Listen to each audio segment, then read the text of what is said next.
o'zbekning o'ziga bekligi ayon, eng katta boyligi erkligi ayon.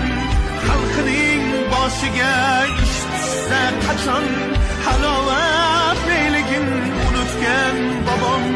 Ser quyosh o'lkaning porloq quyoshi,